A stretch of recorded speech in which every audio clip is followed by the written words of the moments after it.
Benvenuto in Esercita l'italiano con le storie. Sei pronto a esercitarti con l'italiano e diventare più fluente? Iniziamo. C'era una volta un uomo di nome Giocatore Ansel. Amava scommettere così tanto che tutti lo chiamavano in quel modo. A causa della sua passione per il gioco, aveva perso la casa e tutto ciò che possedeva.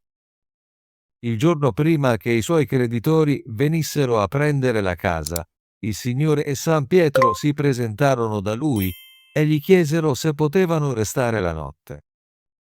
Giocatore Ansel rispose: «Potete restare, ma non posso offrirvi un letto né del cibo». Il Signore gli disse che avrebbero comprato loro stessi il cibo, così Ansel accettò. San Pietro allora diede a Ansel 3 groschen, un tipo di moneta, e gli disse di andare dal panettiere a prendere del pane. Ansel partì, ma quando raggiunse un luogo dove si erano radunati altri giocatori, loro esclamarono: «Ansel, entra!»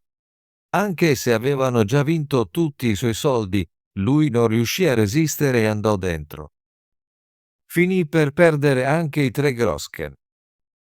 Nel frattempo, San Pietro e il Signore lo stavano aspettando.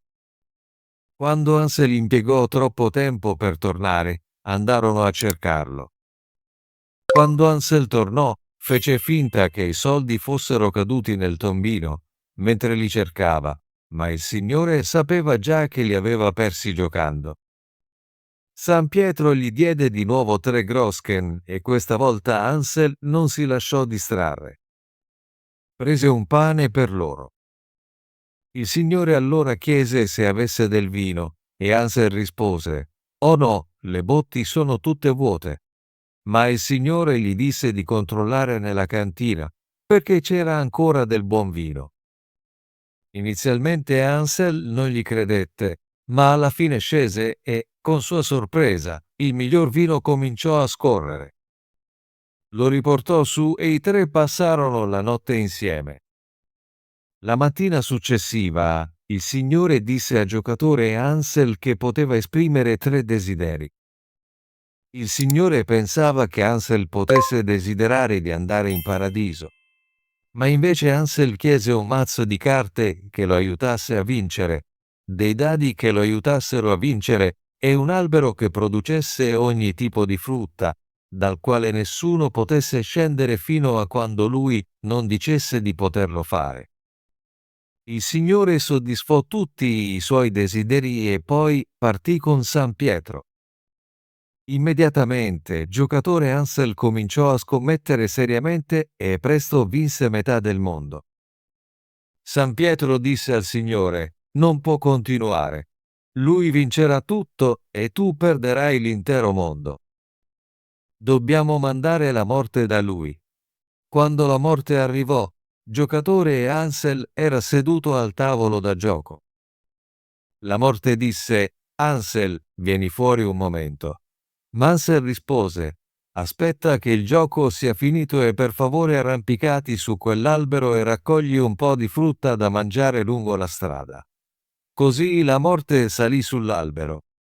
Ma quando cercò di scendere non ci riuscì. Giocatore e Ansel lo lasciò lì per 7 anni e durante quel tempo nessuno morì. San Pietro allora disse al Signore: «Signore, non può andare avanti così. La gente non muore più. Dobbiamo andare noi stessi». Così andarono a cercare Ansel e gli ordinarono di far scendere la morte. Ansel chiamò la morte: «Scendi», e la morte lo prese e pose fine alla sua vita. Insieme andarono nel mondo dell'aldilà e Ansel andò dritto alla porta del paradiso e bussò. «Chi è lì, giocatore Ansel?» «Oh, noi non vogliamo avere niente a che fare con lui». «Vattene». Poi Ansel bussò alla porta del purgatorio. «Chi è lì, giocatore Ansel?» «Oh, ci sono già abbastanza pianti qui». «Non vogliamo scommettere. Vai via». Infine andò all'inferno e lo lasciarono entrare. Ma lì non c'era nessuno tranne il vecchio Lucifero e alcuni diavoli disonesti che avevano appena finito le loro malefatte. Appena Ansel entrò, si sedette di nuovo a giocare. Lucifero non aveva nulla da perdere se non i suoi diavoli contorti, e Ansel li vinse facilmente. Poi prese i suoi diavoli disonesti e andò a Weinfurt, strappò un palo di luppolo e con esso andò in paradiso, spingendo contro la porta finché non cominciò a scricchiolare. San Pietro disse: «Signore, non può continuare. Dobbiamo farlo entrare o ci romperà il paradiso». Così lo lasciarono entrare. Ma il giocatore Ansel subito ricominciò a giocare, creando un tale rumore che nessuno riusciva a sentirsi l'un l'altro. San Pietro disse: «Signore, non può continuare. Dobbiamo buttarlo fuori o causerà caos in paradiso». Si avvicinarono a lui e lo scacciarono, frantumando la sua anima in 1000 pezzi, che si unirono poi ai vagabondi del gioco che ancora vivono oggi. Ottimo lavoro! Vuoi esercitarti con l'italiano e diventare più fluente? Iscriviti e attiva la campanella delle notifiche per non perdere nessuna delle nostre storie gratuite in italiano. Ci vediamo nel prossimo video.